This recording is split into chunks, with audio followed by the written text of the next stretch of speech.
Guys, so I'm dressed up to leave the house to the mall to get stuff for Easter.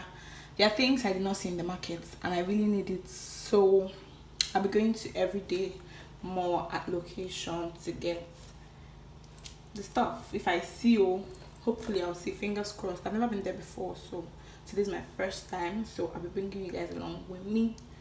See ya.